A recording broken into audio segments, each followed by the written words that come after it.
If you didn't notice, as Pomni, Jax, and Regatha were making their way to the dorm hall, we saw Pomni's room. However, there was something strange about it. This was Pomni's first time in the dorm hall, so she didn't have a chance to make her sign. This means that when you spawn in the circus, you are assigned a room automatically. However, there are 4 other rooms with mannequins in them. What could these rooms be, and what's inside? Hi everyone, and that will be the topic of this video. Let's get started.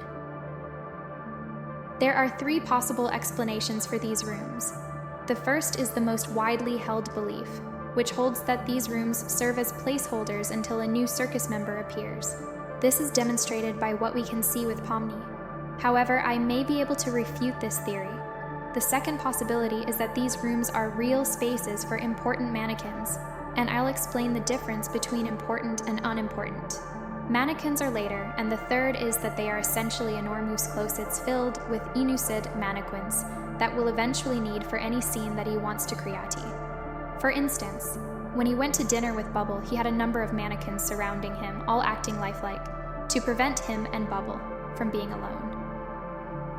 So what is inside these rooms if they are placeholder rooms, as the majority of people believe? Or could the interior just be blank and white with nothing in it? It might lead to a portal. For instance, when Pomni was running through the circus and opening doors at random in an attempt to find Kane, some of these doors were portals to alternate dimensions. One of them led to a real aquarium, another to a room with a mannequin where he was bathing, and yet another to this strange area with a carousel. However, in my opinion, I believe they are just likely empty white rooms and colored decorations and accents are added when someone enters the circus, like when Pomni first joined. Pomni's bedroom now resembles her after she emerged. The blue and red stripes on the garments match her appearance, and a toy is visible. For instance, Kane is an AI. He need not only be his character. The Kane we see could be speaking, and there is a part of Kane that is in the background working on the code for the incredible digital circus. Another example is Jack in the Box, where a jester emerges, representing Pomni's character design. These could have all appeared as soon as Pomni spawned in the circus. How Pomni's room will appear, or whether Kane designed it for her along with her room before Pomni joined. This could be the case for all the other characters as well. Initially, their rooms were plain white with mannequin signs outside, but as soon as they spawn in the circus, Kane uses his programming to code how each character will look and how their room will look, matching the two, and matching it to their personalities. Because he is obviously a computer, Kane could read through all those files extremely quickly, if the circus members are uploaded into the circus and make whatever he needs to in seconds. However, what if these rooms actually contain mannequins? Could they be what's known as important mannequins, such as the group of unimportant mannequins that surrounded Kane and Bubble during dinner because there were so many of them and they didn't really do anything? An important mannequin would be the ones that are by themselves and are reactive, like the one who was taking a bath and had superpowers when Pomni was opening a bunch of doors and stumbled upon this one. We know this mannequin got insanely angry, which means he has some sort of personality as soon as Pomni opens the door. However, they aren't really reactive.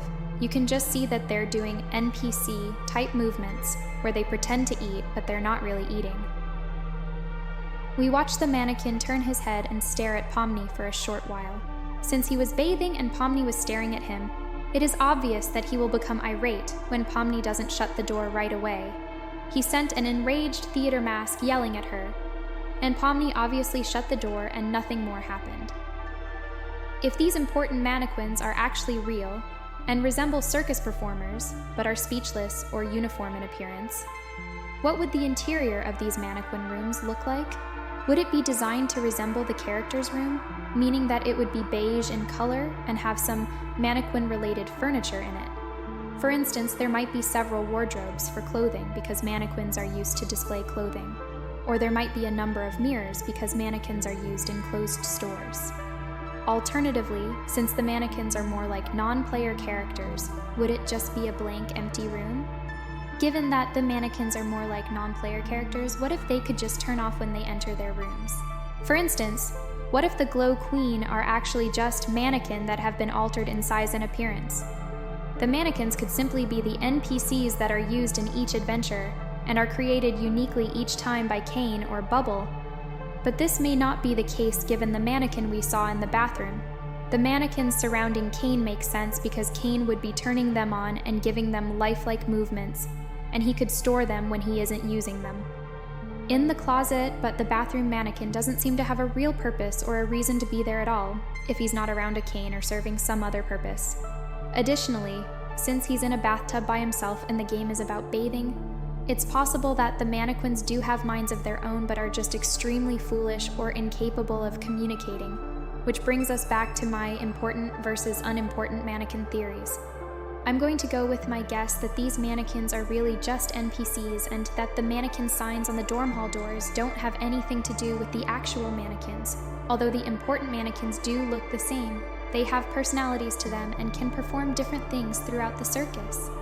Which actually would be insanely weird because imagine if a mannequin saw the exit door and they could not say anything. They would eventually go crazy and abstract as a mannequin. That would be insanely weird to look at. Many different mannequins from the time that Kyan and Bubble were having dinner, since there were at least 20 mannequins alone with them. However, what if the mannequin rooms in the dorm halls served as a large closet for the mannequins, where Kane could store them when not in use? That way, there would always be a large number of limp mannequins available for any situation in which Kane might need them, such as when an adventure calls for some NPCs, in which case he could use the mannequins and perhaps just modify their appearance. In the amazing digital circus, a mannequin represents blank? Nothing there. NPC, or whatever you want to call it. However, let me know what you think in the comments below about what these mannequins really represent. Mannequins are really just placeholder icons, similar to my theory that says they are the blank versions of NPCs until they are changed to look different for whatever adventure they need. But I also have a hunch that the mannequins, the same mannequins that were at dinner with Kane, they're the souls of past circus guests that were wiped from the database and left as a shell. I'll be honest, that theory gives me the creeps. But then why did Kane invite them to dinner with him? Maybe Kane's afraid of being alone. We know that some rooms are crossed out. That could mean that it's taking a while to clear the data, and that these characters died recently. These mannequins are the exact likenesses of past circus guests. But where are they now? Maybe they managed to get out. But the answer is obvious. There is no way out of the circus. Maybe I'm just imagining things and the mannequins are just additional images to make the picture complete.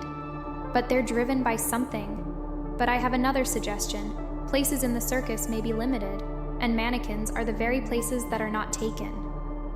Since the mannequin's room is right next to Pomni's room, it could mean that this could be the place for Pomni's sister. And since in one of the previous videos I told you why she should appear, this theory has a place.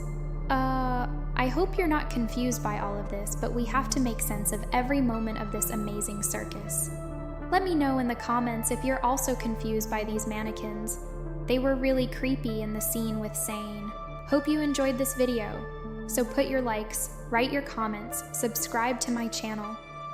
Because when the second episode comes out, there will be a ton of circus theory waiting for you. Bye-bye, everybody.